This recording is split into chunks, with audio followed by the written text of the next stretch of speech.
Hey all, Ron here from Military Images Magazine with a special episode, an occasional episode of reacting to your comments. I try to do these every once in a while so that I can keep caught up with all of the great feedback that you all have been sharing. As I mentioned in several other videos that I've done, I try my best to keep up with all of the comments, but I don't always get to react to all of them while I'm scrolling through. And so I wanted to take this opportunity to pick up on a few that resonated with me and ones that I thought would be interesting to the entire community of subscribers. I realize that as you're watching this, the earliest time you could be watching it is on Flag Day of 2025. And this video is for comments ending the week of June 13th. So I thought I would start by commemorating Flag Day with sharing this image from my own collection. I added it a few years ago, and it really speaks to me. It is an unidentified officer from a New Jersey regiment, and we know this because along the torn stripes on the flag, on the national flag, you can see very faintly 8th New Jersey Infantry. And I don't know the backstory of this particular individual because his name has been lost in time. But the way that he holds the national and the state flags and the history of the 8th New Jersey in the Army of the Potomac, the Union Army, is really powerful. So just wanted to kick off with that. And now let me get to some of your comments. So let's begin with some feedback on this video, Living Link to History, President-elect Lincoln meets a Revolutionary War veteran. This is the story of Joshua Dewey, who met Lincoln while the president-elect was coming through New York City on his way to D.C. in 1861. And Dewey's history is that he fought in Connecticut. He wasn't an enlisted man. He was just a teenager, or not just, he was a teenager. And when the British were on his doorstep in his town, he participated in defending his town. And for that recognition for that action, he was recognized as a Revolutionary War veteran.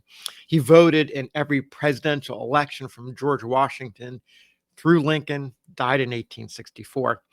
One of the comments came from Bob Kent, 2334. And Bob writes, I am a descendant of John Gray II, life date 1764 to 1868, the last surviving verified veteran of the American Revolution. Share his photograph here. His father, John Gray I, was a private in the Continental Army, killed at the Battle of White Plains.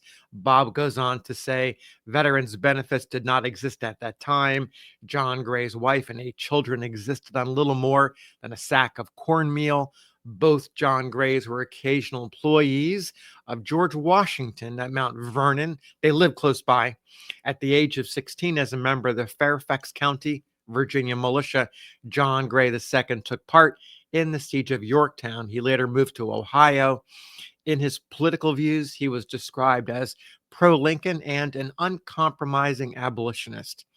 After receiving his pension by a vote of Congress, he passed away in 1868. His entry in Wikipedia, which I invite you all to take a look at, includes a photo, the one that I've used here, taken when he was about 100 years old. Bob, thanks for sharing that. I want to mention, at least when I saw your comment, I immediately thought of one of my very favorite books. Was published in 1864, and it's titled Last Men of the Revolution. It is a series of interviews with the believed to be at the time the last remaining survivors, the last remaining veterans from those pension files. The interviews were done by Reverend Elias B. Hillard. And what really makes it interesting is not only do you get their stories, you also get original photographs that were pasted into the book. And those photographs were taken by the Moore brothers of Hartford, Connecticut. Gray is not in the book because he didn't file for a pension until very, very late in his life. And so, if you get a chance, look up Last Men of the Revolution by Reverend Hillard, Hillard. So, check that out when you can. This video, Confederates burned his Chambersburg home, leaving him destitute, is a story of this surgeon who happened to be out of town. His wife was at home. Chambersburg was burned.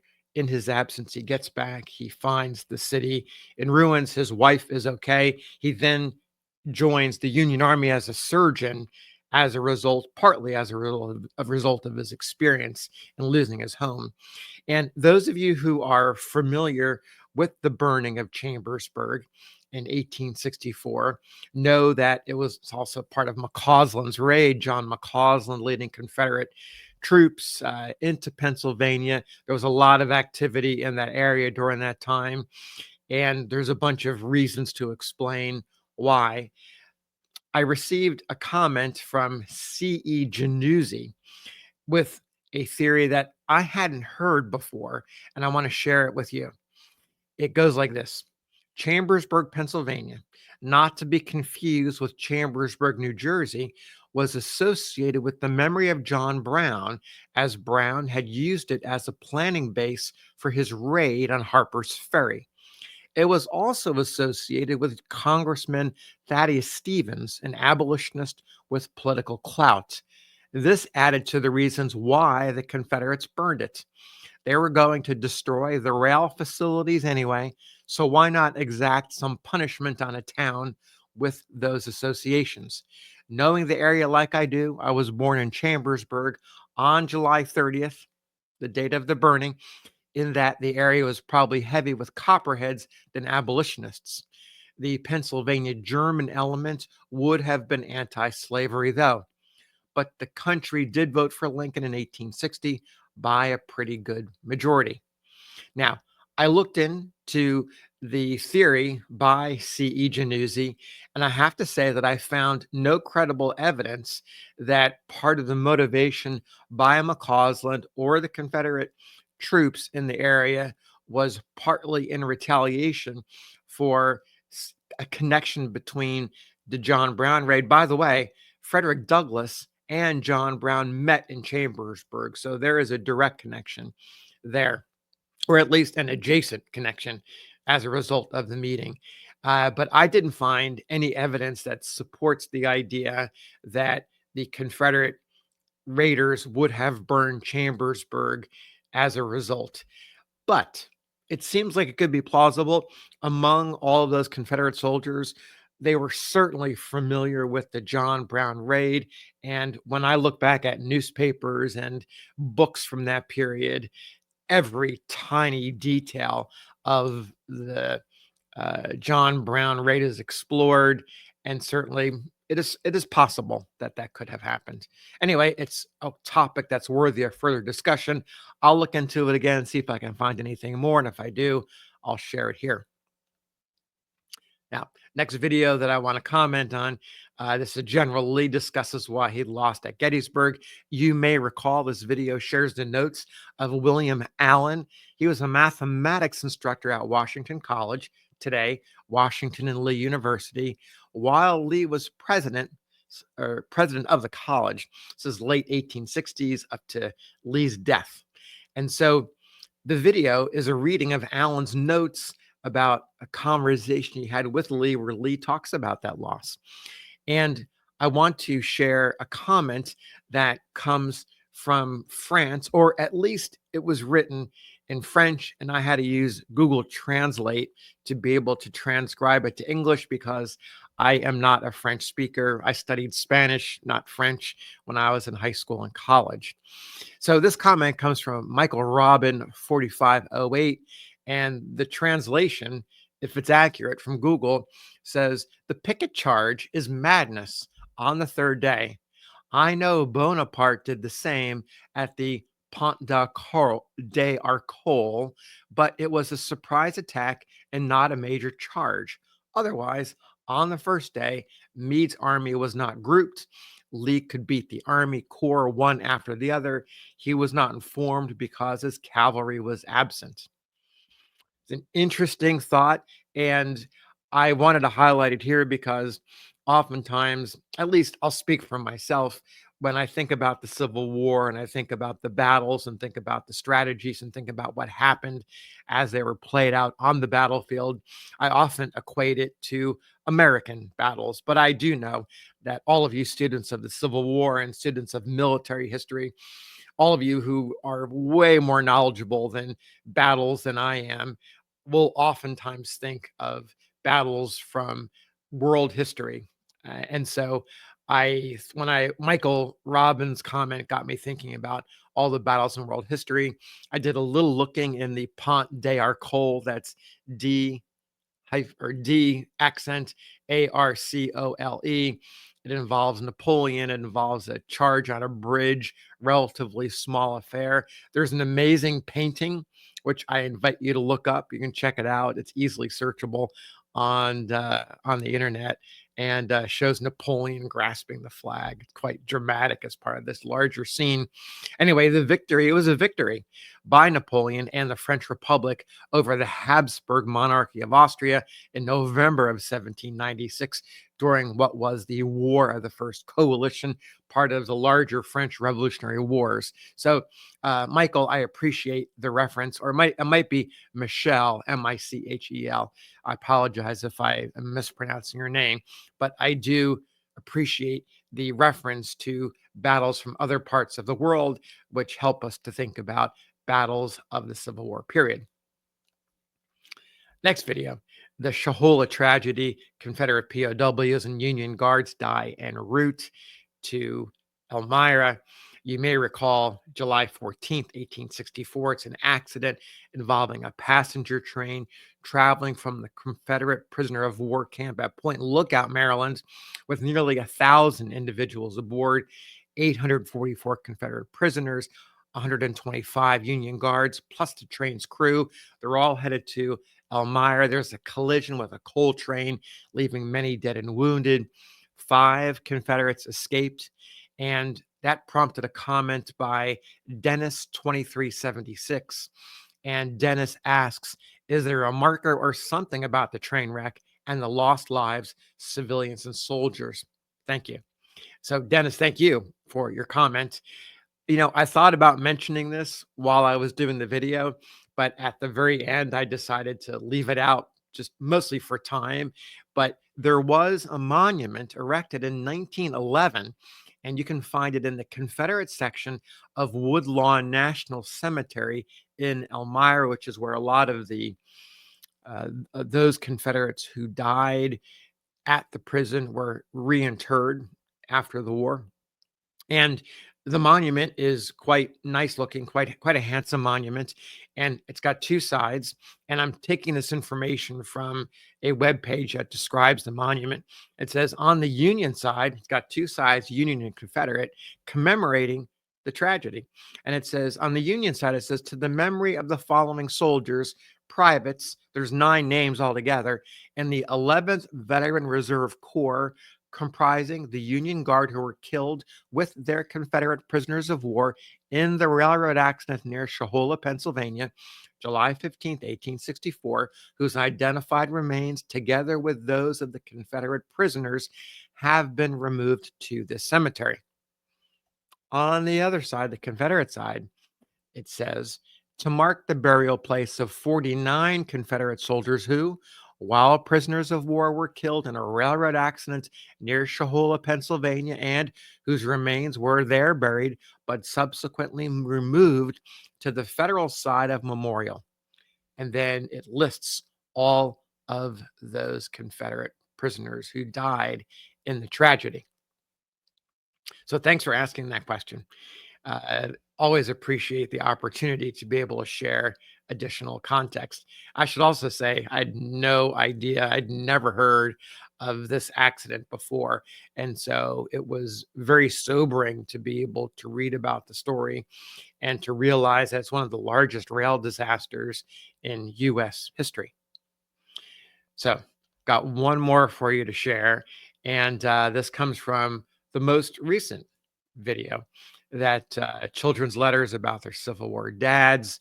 And if you watch the video, my good friend and fellow military images editor Phil Spoggy shared it with me. Phil has that research passion as I do, and he'll occasionally send me these articles. And this one to me was just quite touching and quite moving.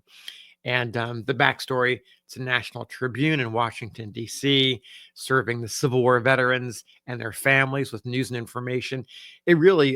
I thought about it when I first was reading the National Tribune years ago. I found it an amazing resource. And nowadays, I equate it in some ways to social media. It's kind of a Facebook in a way, because it connects families and helps the veterans themselves to be able to talk about their war experiences. So the newspaper is filled with all kinds of articles and letters for veterans trying to find comrades and trying to get more information. And these children's letters are so wonderful and moving to read. And I want to share two comments with you. One of them is from Ghost and Machine 8243, who says, my great grandfather served in the Civil War with the Union. My own papa, and that's a reference to so many of the kids who use the term pa and papa and mama to describe their moms and dads. Anyway, Ghost in the Machine 8243 says, my own papa was a World War II veteran. Let us remember all the dads who gave us so much when it counted the most. I'll throw in my own grandfathers who both fought in World War II. I'm with you, and all of those who were in the service, men and women, during the Second World War and all of our wars, especially important to think about on this Flag Day or tomorrow's Flag Day. Now, the last comment, or the second comment, comes from Linda Aloha, and she writes, absolutely the best yet. Appreciate that. Appreciate your subscription. Also, Linda asks, please read more of these letters. I could just imagine each child writing and wondering is their family alive today. And so, Linda, you've thrown down the gauntlet. I can't help but read a few more. But before I do, I want to mention the photograph of the young woman who's pictured here. I didn't detail it when I was doing the video, but this comes from an original carte de visite in my collection. And it's so unusual for me to find a child reading a newspaper. And I love her pose. She's wearing eyeglasses. She has a newspaper in her hand. And on the back, there's an inscription on the back about her reading. Doesn't mention her name, but it mentions that she's reading news of 150 rebels and 150,000 rebels in Maryland. And so it's an appropriate image, I think, that dates from the Civil War. Anyway, Linda, you asked for it. You got it. Here are some additional readings. And this, again, comes from the National Tribune. And I picked up another batch from 1884. I'm going to read the beginning, which is the preface that's written by the editors of the National Tribune. And it says, our young recruits, bright letters from the sons and daughters of our veterans. And then it quotes John Greenleaf Whittier, well to suffer is divine, pass the watchword down the line, pass the countersign, endure, not to him who rashly dares, but to him who nobly bears is the victor's garland sure. So here's some more of the letters.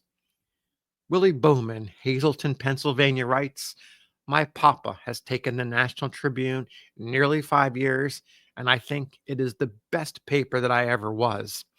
Papa served 3 years in Company K, 67th Pennsylvania, and was taken prisoner at Winchester and sent to Belle Isle.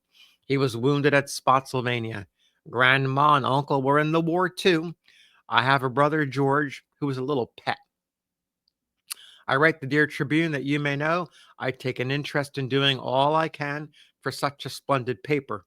My father served 5 years in the war and has sent many subscribers to the Tribune. Long may it prosper. I'm 14 and my home is at Georgetown, Ohio. My name Charles L. Thompson. Next letter. My name is Lizzie Hill, and I am the 13-year-old and only daughter of the author of Goodbye to Dixie, published some time ago in the Tribune. I have 4 brothers. My father is commander of Post 150, Oswego, Kansas. Here's another letter. Tell Ada 2. My father was also a member of Company C, 75th New York. He enlisted in Company I as a drummer boy. Being under 16, was transferred and mustered out in 1865, having served 4 years. Father says Lyman Hill, the first color bearer, was killed at Port Hudson, Louisiana, May 27th, 1863. The next, Reuben Sanford, was wounded at Cedar Creek, Virginia in 1864. And the last, Frank S. Ridge, is now a resident of Middletown, Connecticut. My name is Francis S. Shaw. I am 7 and have a brother and 2 sisters. Hurrah for the Union. Here's another one. Tell the young lady of Marietta, Ohio, that my father, Al Miller, was also a member of Company F, 39th Ohio Volunteer Infantry. You may be getting that some of these letters are now replies to earlier letters. Anyway, the letter continues. He remembers Henry Guckert very well. Father is a member of W.C. Harper Post, Kearsangwa, Iowa. Post office address, Mount Zion. I will be 10 in July. Name, George W. Miller. I have a brother, Eddie E., and another name for Mr. Frank Hatton, Assistant Postmaster General, Washington, D.C. Father served for a time in Company C, 98th Ohio Volunteer Infantry. Long live the Tribune. Here's another. My father served with the gallant Colonel Strait, that's Abel Strait, 51st Indiana. 3 brothers went out with him, 2 of whom lost their lives in the service. Father served 3 years and veteranized. I am 13 and live at Petersburg, Indiana. Signed, Lyda Stafford. Another letter. My father served in the Army and had 1 brother in the service, and my mother had 2, one of whom was killed at Chickamauga while fighting in the 38th Illinois. Loyal Women's Department pleases me best. My address is Alice Olive Chapman, Advance, Illinois. Another letter. Saturday night is a glad night for us, for then the Tribune comes. If anyone thinks that the sons and daughters of the soldiers are all grown up, let them come and take a peep at our family at Shawneetown, Illinois, where there are 7. Ages run from 14 to 2 years old. I am glad my father was a soldier, if he did run away from home when he enlisted in the Army. I am 12. Name, Ida J. Cash. My sister has written you before. Next letter. We are 7, and our home is Muskota, Wisconsin, where the Tribune finds a happy little family. I am 10. Name, Arthur M. Wilson, and there are Izora, Loretta, and Grace, and generous Wallace and Charlie. Charlie goes to school, and we had 1 little sister who was not, for God took her. Another letter. My father, Captain H.E. Farnsworth, Company B, 10th New York Cavalry, served 4 years, lacking 2 months, and was wounded but once, though in the Battle of Gettysburg, Salem Church, Cold Harbor, and many others. I had 2 uncles killed in the battle. Papa, Mama, Sister Ola, and I all leave Grandpa's for Washington Territory this spring, from which the Tribune's faithful friend, Jenny E. Farnsworth, will write. Sorry, there's a little bit of blurriness in the type there, so I'm stumbling around a little bit. I'm reading directly from a PDF of the file from newspapers.com. All right, here's a poem. I am a Green Mountain girl, 8 years old, and my papa is a veteran of Company K, 10th Vermont Infantry, and lives at East Craftsbury. His name is Haver Bradley, and my name is Clara. I have 4 sisters and 2 brothers. 3 cheers for the Tribune. Now here's the poem. My name is Nellie G. My papa marched with Sherman to the sea. I know he was always loyal and true. He carried the musket and wore the blue. Perhaps my age you'd like to know. I was 14 a month ago. I want to join the young recruits. I hope you will let me in if it suits. Glasgow, Iowa. I'm a little girl of 8, and I'm reading with Papa's help, Saving the Nation. He explains everything to me, and it makes me more proud than ever that I am a soldier's daughter. We live at Saugerties, New York, and Papa served in Company B, 5th New York Heavy Artillery from 1862 to the end. Last year, he was commander of Tappan Post. We take a number of papers, among others, the Saugerties Telegraph, published here. It often says low, vile things against the soldier, and it makes me very angry. I mean to read the Tribune as long as I live. I think all soldiers' little girls should stand up for them. I think that those who say anything against soldiers must be very cowardly, for if they had not been afraid, they would have been soldiers too. I know that my papa is good and brave, and I believe all soldiers are. I send my love to all the little girls who read the Tribune and to the editor, who Papa says is the soldier's friend. Signed, Effie M. Carnwright. My father served 3 full years in the Army of the Potomac and was in many hard fought battles such as the Wilderness, Spotsylvania, Cold Harbor, and others. I'm 11. Name Arthur G. Marion, and I have a younger brother, Perry. Our home, Newfield, New York. We all think the Tribune a grand paper. My name is Mary Grace Washburn, and I will be 10 in June. My father, Aaron Washburn, Richfield Center, Ohio, served in Company F, 14th Ohio Volunteer Infantry. I have 2 brothers, Willie and Bertie. We all like to go to school, and I like to speak pieces for the Grand Army socials. Papa belongs to the Grand Army Post, and Mama to the Relief Corps. They're trying to build a hall. Grandpa Washburn has given them the ground to build it on, and they have got their stone all hauled, and Papa is drawing logs to mill most every day for it, and Mama is out half the time soliciting. Would you believe it, dear Tribune? I have had to wash the dishes all alone for 5 weeks, besides going to school. What, what great letters. Really touching and moving. And so thanks, Linda, for requesting that I read some more. As I mentioned in the original video, I could go on for hours. I could go on all day reading these letters. There's possibly a compendium of them somewhere. If not, it sounds like a great research project to be able to catalog all these letters and find the patterns that they reveal about these youngsters' attitudes, about their dads, about the war, about how the war was remembered. So really appreciate it. Hey, thanks everyone for all of your comments and all of your thoughts. Please keep the feedback coming. I'll do my best to answer them in real time on the same day, or at least know that I'm looking at them if I don't get to it. Oftentimes, I'm just going to hit a like to your comments. So I appreciate it. Thanks again. We'll see you on the next episode of Life on the Civil War Research Trail, and hopefully on future episodes of these feedbacks. Take care.